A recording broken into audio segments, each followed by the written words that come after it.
HD सच्ची कहानियों पर आप सभी का स्वागत है। शबाना नसीम की शादी को 4 महीने बीत जाते हैं। शबाना नसीम में बेहद मोहब्बत होती है। ये कोई लव मैरिज शादी नहीं होती, ये घर वालों की पसंद की शादी होती है। लेकिन ये दोनों एक दूसरे को बहुत चाहते हैं।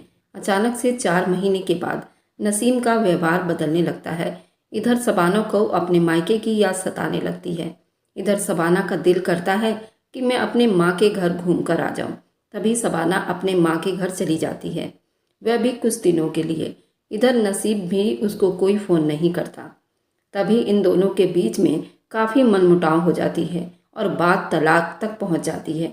ये कहानी एक पारिवारिक जीवन से संबंधित है, जिसको सुनकर आपको भी बहुत सी बातें सीखने और समझने को मिलेगी। लेकिन दोस्तों, कहानी में आगे बढ़ने से पहले बस आप लोगों से वही पुरानी रिक्वेस्ट है कि आप हमारे YouTube चैनल को सब्सक्राइब कर लीजिए और वीडियो को भी एक लाइक, और वीडियो अच्छी लगे तो आगे अपने दोस्तों को शेयर कर दीजिए, जिससे कि मेरा भी हौसला बढ़ता रहे और मैं आपके लिए रोज़ाना नई नई इंटरेस्टिंग कहानी लेकर आती रहूँगी। चलिए लिए चलती हूँ फिर से उसी कहानी की तरफ। कोर्ट में दोनों का तलाक होना होता है, लेकिन जज साहब शबाना से पूछते हैं कि शबाना, बताओ तुम क्या चाहती हो, तुम्हारा क्या निर्णय है? तलाक के पहले तुम कुछ कहना चाहती हो तो बताओ, क्योंकि तुम्हारा ही निर्णय था, तुम्हें तलाक चाहिए और तुम्हारे इस निर्णय को नसीम स्वीकार भी कर चुका है। वह भी तुमको तलाक दे देगा। तुम्हारा निर्णय क्या है? तुम क्या चाहती हो?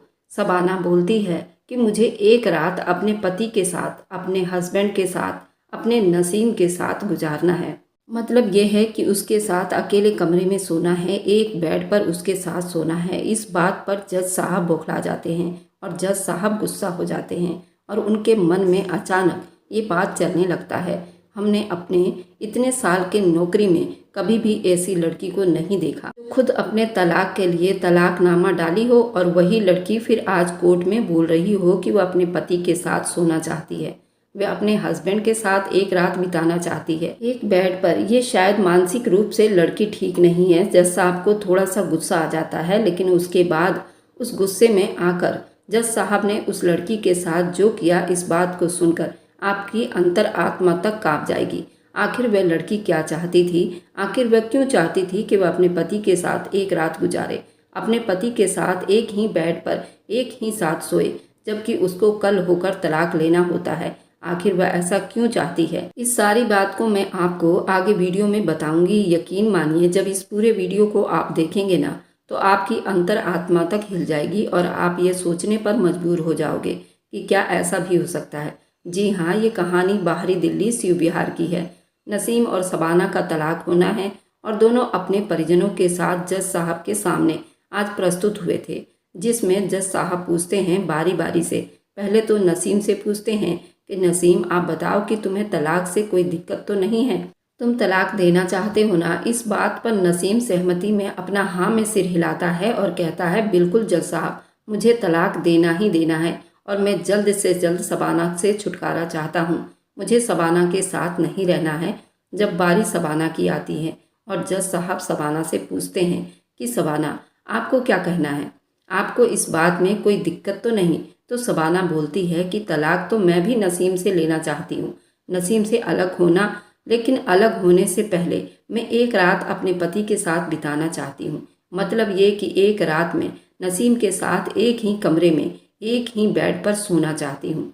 जैसे ही ये बात शबाना बोलती है और जज साहब जैसे ही ये बात सुनते हैं, वे बिल्कुल आश्चर्यचकित रह जाते हैं और शुरू में तो थोड़ा सा उनको गुस्सा भी आता है, और इसके बाद वे सोचते हैं और कहते हैं, आखिर उसकी क्या सुव्यवस्था है, कैसी ये लड़की है। आज तक मैंने पूरे नौकरी के बीच में मैंने कभी भी ऐसी लड़की को नहीं देखा।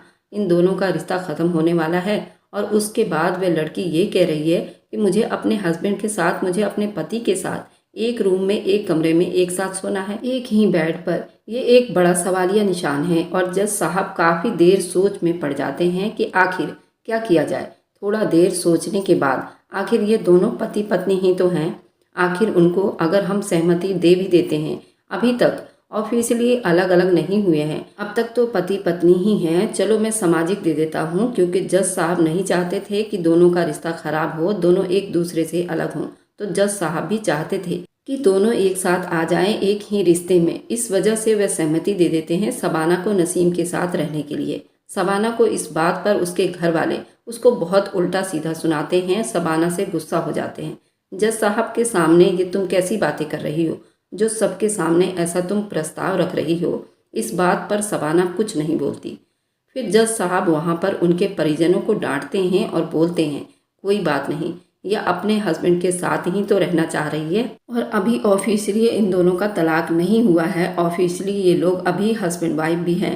तो इस नाते अगर ये बोल रही है कि मुझे अपने हस्बैंड के साथ, मुझे अपने नसीम के साथ सोना है एक बेड पर एक कमरे में, तो इसमें कोई दिक्कत नहीं है। दोनों को अनुमति दे देते हैं। कोर्ट का टाइमिंग ख़त्म होता है। दोनों परिजन बाहर निकलते हैं। इस बीच शबाना नसीम के पास पहुंचती है। जैसे ही वो पहुंचती है, नसीम उसको बोलता है कि शबाना, जब हमें अलग अलग होना है और तुम्हारा रास्ता अलग है, मेरा रास्ता भी अलग हो जाएगा। ऐसी कंडीशन में तुम्हारा ये प्रस्ताव मुझे बिल्कुल भी समझ में नहीं आया। तुम क्यों मेरे साथ एक रात बिताना चाहती हो, वह भी एक कमरे में? ये थोड़ा माजरा मुझे कुछ समझ में नहीं आया। इस बात पर शबाना बोलती है, ज़्यादा उड़ो मत। अभी भी ऑफिशियली तुम मेरे पति हो और पत्नी होने के नाते मेरा पूर्ण अधिकार है मैं तुम्हारे साथ रहूं। मैं तुम्हारे साथ रहूं जब तक मैं तुम्हारी पत्नी हूं। तो मेरा अधिकार है कि मुझे क्या करना है वो मैं करूंगी, क्योंकि जज साहब का ये आदेश था। नसीम को भी मालूम था। चलो आज भर की ही तो बात है, कल के बाद फिर हम दोनों अलग अलग हो जाएंगे। शबाना अपने रास्ते जाएगी, मैं अपने रास्ते जाऊंगा। इस बात को लेकर नसीम भी बोलता है, चलो ठीक है, मैं तैयार हो रहा हूँ। इस बात के लिए शबाना उससे ये बात बता देना चाहती थी कि ये कंडीशन मेरा है साथ रहने का। इस कंडीशन में ना तो वह रात में तुम्हारे घर में गुजारूंगी और ना ही मैं अपने घर पर। मैं तुम्हें जहाँ बताऊंगी वहाँ तुम्हें आना होगा। इसका मतलब ये है कि ना तो मैं अपने मायके में गुजारूंगी अपनी रात और ना मैं ससुराल जाऊंगी। जो कल की रात होगा हम दोनों का वह होटल में बीतेगा, और होटल कौन सा होगा, क्या होगा, इस बात का डिसीजन भी मैं ही करूँगी। मैं तुमको कॉल करके बता दूंगी कब तुम्हें आना है। नसीम बोला, ठीक है, जैसी तुम्हारी मर्जी।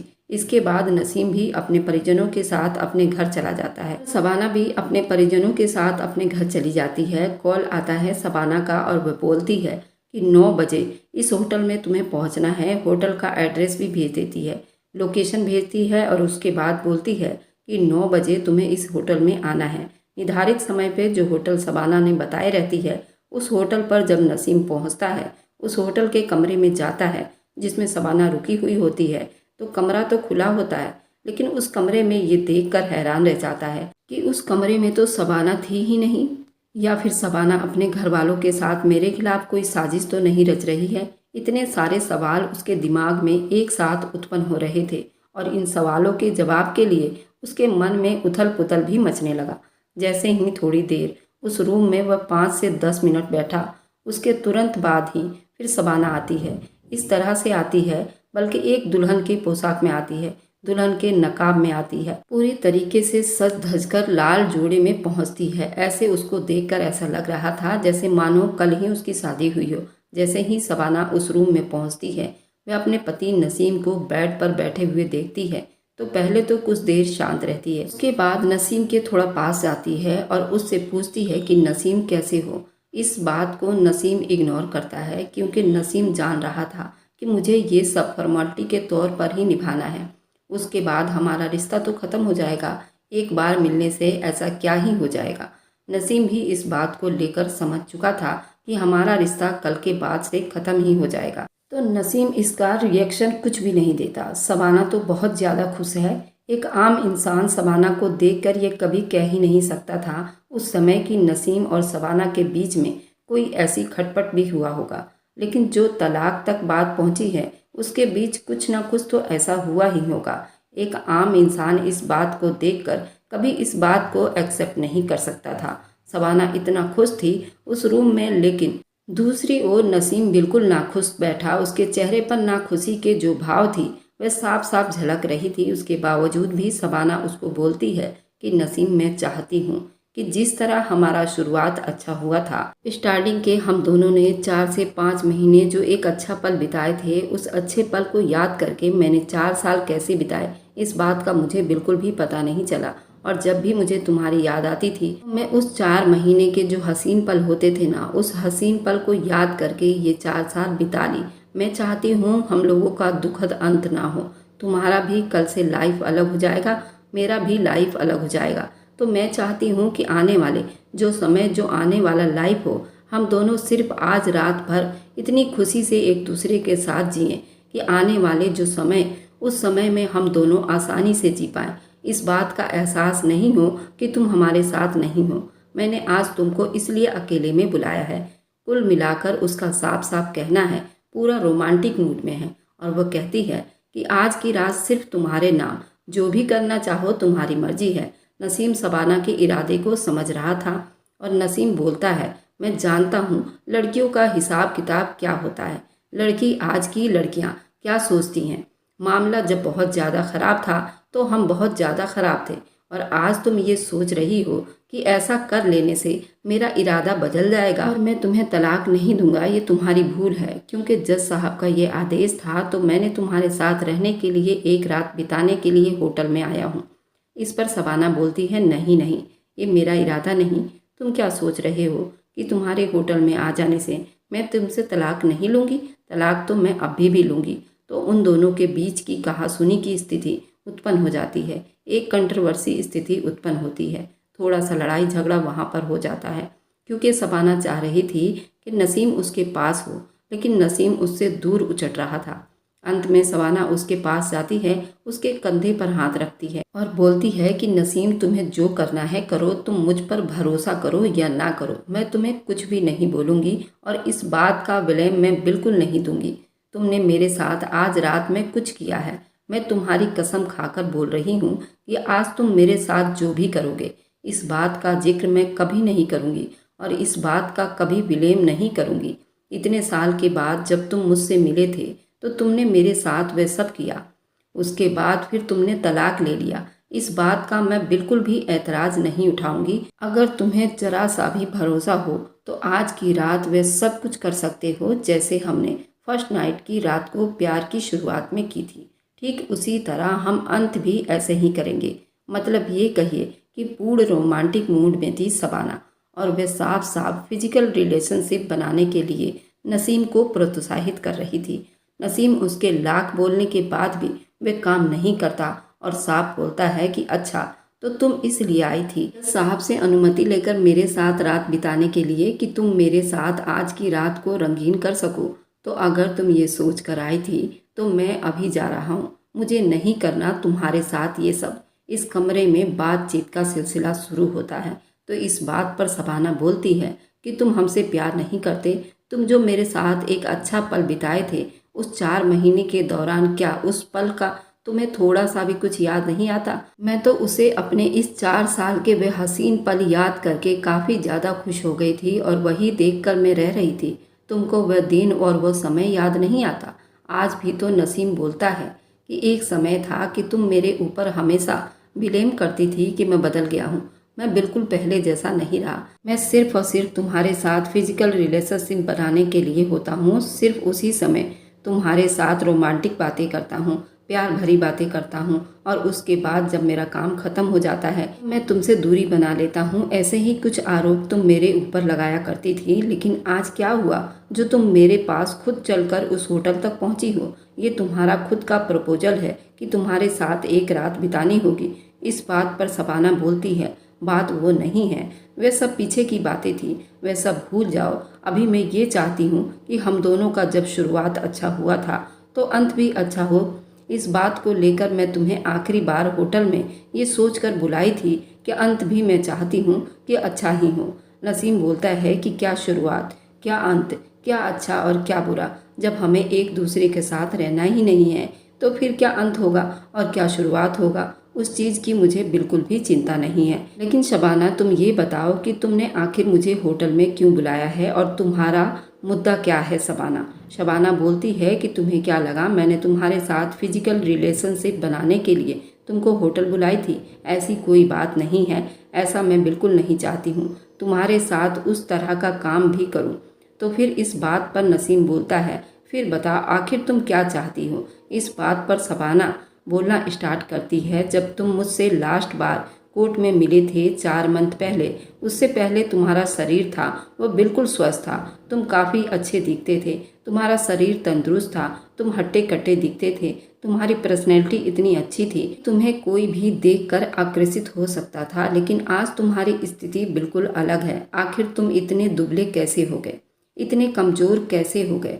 तुम्हारा आँख बिल्कुल धंस गया है, तुम्हारा चेहरा बिल्कुल मुरझा गया है, तुम्हारे फेस का लाइट ख़त्म हो गया है, तुम अभी बिल्कुल कमज़ोर दिख रहे हो और बीमार दिख रहे हो। आखिर क्या बात है? इस बात पर नसीम तो पहले ये बात बताने से मना करता है और बोलता है, नहीं नहीं, बस ऐसे ही हो जाता है।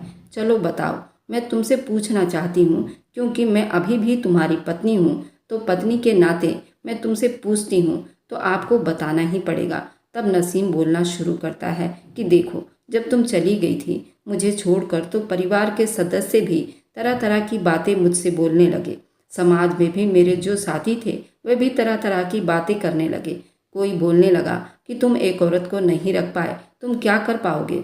इस तरह के बातें, बहुत सारे आरोपों के बीच से मुझे गुजरना पड़ा था और धीरे धीरे मैं अपने शरीर पर ध्यान देना बंद कर दिया। मतलब मैं बिल्कुल एक कमरे में अकेला बंद होकर पड़ा रहा। अचानक से एक दिन मेरे सर में दर्द होता है और सर में दर्द इतना कि मैं वो बर्दाश्त कर नहीं पाया। उसके बाद जब मैं डॉक्टर के यहाँ गया, डॉक्टर के यहाँ जाकर एडमिट हो गया। डॉक्टर ने जब मेरा चेकअप किया और चेकअप करने के बाद डॉक्टर ने साफ साफ कहा, नसीम जी, आपको ब्रेन कैंसर है। तो मैं थोड़ा सा हैरान हो गया, आखिर मुझे ब्रेन कैंसर कैसे हो सकता है। तो इस बात पर डॉक्टर कहते हैं, आपके लापरवाही की वजह से ये सारा कुछ हुआ है।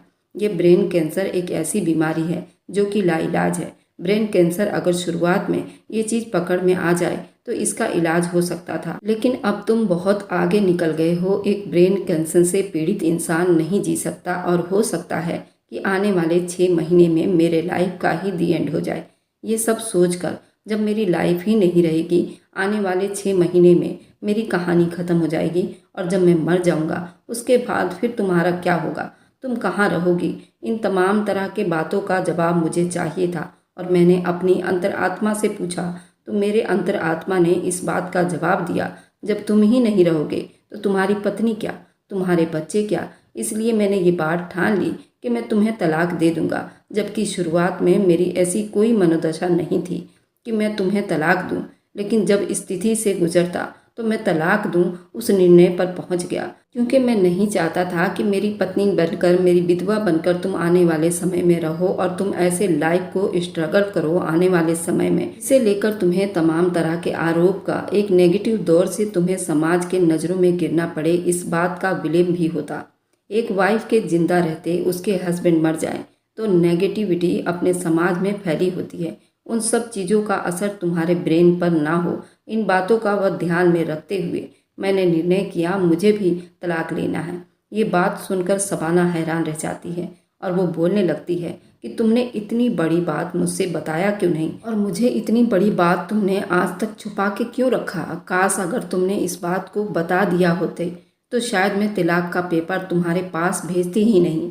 इस बात को लेकर शबाना बहुत ज़्यादा सोच में पड़ जाती है और रोने लगती है। लेकिन नसीम उसको समझाता है, कोई बात नहीं शबाना, तुम्हारी लाइफ कल से अलग है, मेरी लाइफ अलग है। मैं ये चाहता हूँ कि तुम मुझसे तलाक ले लो, मैं भी तलाक दे रहा हूँ और आज के बाद तुम अपने लाइफ में स्वतंत्र हो सकती हो कि तुम्हारे घर वाले तुम्हारी शादी करवा दें, तुम अपना एक अच्छा लाइफ आगे चलकर बिताओ।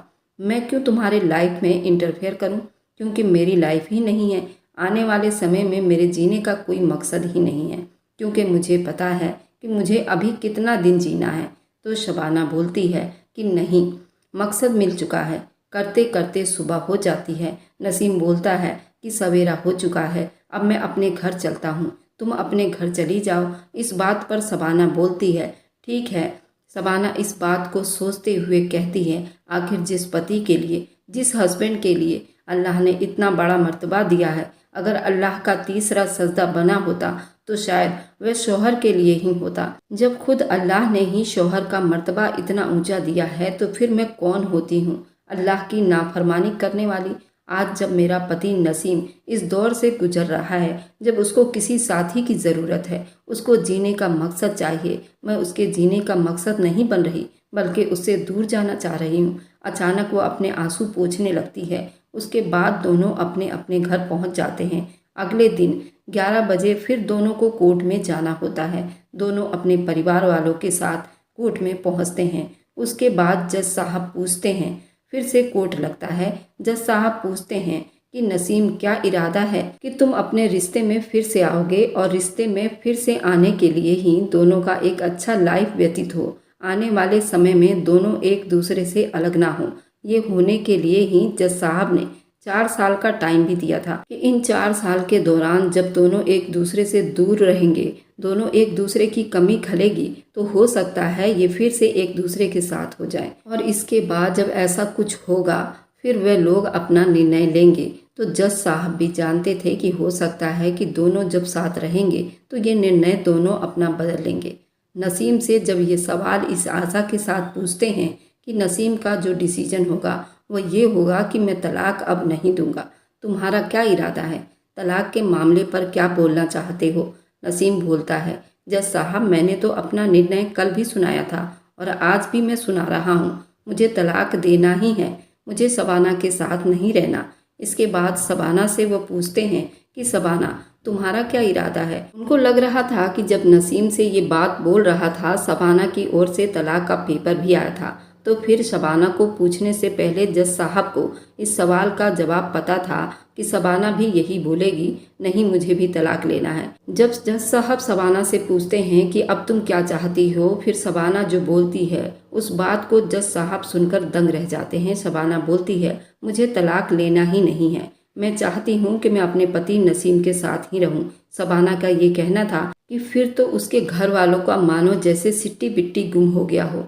ये सुनकर कि उनकी बेटी कह रही है कि वो फिर से नसीम के साथ जाना चाहती है, इस बात पर जज साहब खुश हो जाते हैं, क्योंकि जज साहब को पता होता है कि शबाना नेगेटिव बोलेगी, नहीं मुझे तलाक लेना ही लेना है। लेकिन अचानक से, कल तक तो शबाना बोल रही थी कि मुझे तलाक ही लेना है, आज वो कैसे मना कर रही है कि तलाक नहीं लेना है? इस बात पर शबाना आगे बोलना शुरू करती है, क्योंकि जब इतने बुरे दौर से नसीम गुजर रहे हैं तो इसमें मेरा कोई हक नहीं है कि मैं उनको दुख में डालकर उनसे ब्रेकअप करूंगी या मैं उनसे दूर हो जाऊंगी। इस बात पर जज साहब बोलते हैं, आखिर क्या हुआ है नसीम को, तुम बताओ, क्योंकि ऐसा कोई भी पेपर नसीम की ओर से नहीं आया है या नसीम के घर वालों की ओर से कोर्ट में पेश नहीं किया गया था जिस पेपर से इस बात की पुष्टि हो जाए कि नसीम को ब्रेन कैंसर हुआ है। इस वजह से जज भी इस बात से अनजान थे। फिर शबाना बताना शुरू करती है कि जज साहब, नसीम को ब्रेन कैंसर है और ब्रेन कैंसर एक ऐसी बीमारी है